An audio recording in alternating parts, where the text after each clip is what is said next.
Ngayon Lods, magluluto muna ako ng gulay Lods. Ito, maggulay muna tayo ngayon kasi palagi tayo nagkakarne. Ilang pista rin nanduman, palaging karne. At bihira rin ang isda ngayon kasi habagat ngayon mga Lods. Kaya ito magluluto ngayon ako ngayon ng gulay. May nakuha ko dito sa bundok ng gulay. Ito, unahin ko muna, papainit muna ako ng mantika. Yan, iuna ko yung sibuyas para hindi masunog yung bawang. Kasi kasunod nito bawang. Ayan. Ito talaga importante pa sa mag-isa ka ng gulay. Ayan. Una mo yung bawang para hindi masunog yung sibuyas pala. Para hindi masunog yung bawang. Ayan, lagay mo na yung bawang. Ayan, dalawang ano lang. Lamas lang. Okay na. Dalawang klase. Ayan o.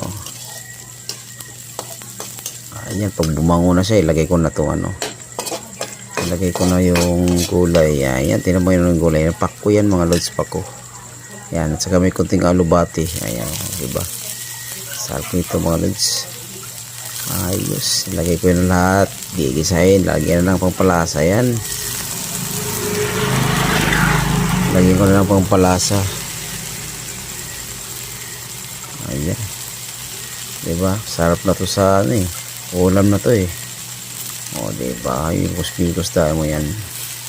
Mikos. Ayan, ganyan lang. Ayan. Ang importante may bawang talaga mga Lods. Yan talaga yung importante. Yan napapasarap sa gulay. Mabango yung luto mo pag may bawang. Lagyan ng pampalasa. Ayos. Pampalasa konti para masarap kainin. Ayan, i-design mo. Ito, malapit na ito maluto mga Lods. Malapit na ito mga luto. Kagandaan itong pako mga Lods. Pag maano siya, ginisa mo siya, maging green na green siya. Tingnan mo naman yun. Pag mainitan siya, maging green na green siya. Tingnan mo yung kulay na yun. Green na green. Ayan o. Ito, sarap. Lagyan ko na yung konting toyo mga Lods. Ayun. Ubusin ko na kasi konti lang na yung toyo Ayan, para tapon sa basura yung plastic. Ayan, ganyan lang.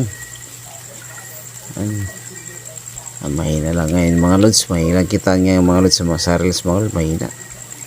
Kaya ito, basta tuloy-tuloy lang tayo mag-upload. Diba? Tingnan mo naman Lods, kumunti na siya. Lumiit siya. Lumiit yung gulay. Malapit na ito maluto. Ganyan lang. Kaglayin ko lang ito ng konting tubig. Kaglayin ko siya ng konting tubig